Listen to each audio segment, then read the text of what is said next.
Walang iyang ubamos talaga. Nahirapan ako. Nahirapan ako ng umabos niyan. Ayan, at papunta ako ngayon ng Park Suite BGC Taguig.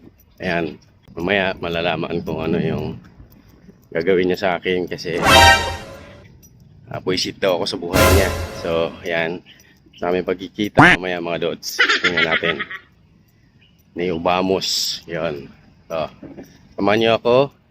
Punta ng BGC Taguig Park Suite mga dods. So ayan, tara.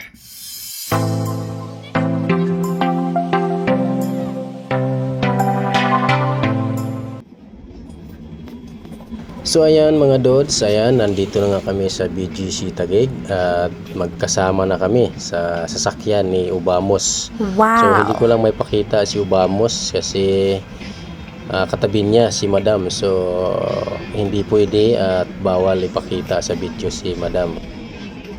Papunta kami ng kondo, sa mga kondo ni Madam. So ayan mga dods, tara, samahan nyo kami.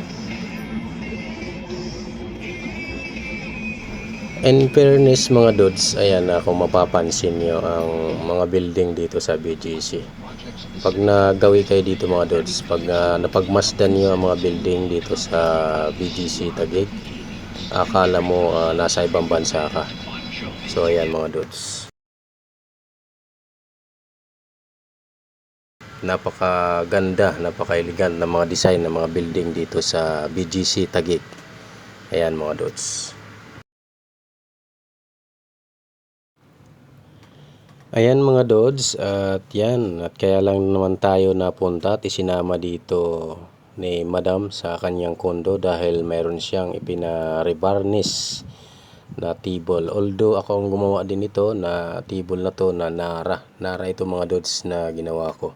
Lumabas yung parang nagkaroon ng amag yung kahoy, so na-request niya na i-rebarnish natin ulit ito dods. So ayan.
Ayan mga dods, what's up, at natapos na nga kami mag-rebarnish. So ayan, lilipat kami sa kabilang unit. So ayan, at dito sa part na to, pinahirapan talaga ako ni Ubamos. It's a prank! Ubamos, it's a prank! Ubamos ka talaga. Gago!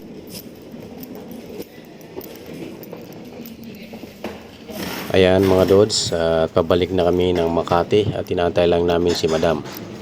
Walang hiya ka talaga, Ubamos. Pinahirapan mo talaga ako dito.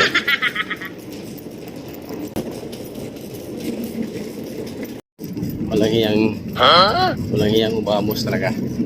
Pinahirapan ako. 2 beses na yan! Pinahirapan ako ng Ubamos na yan. Ubamos. Pinahirapan mo ako.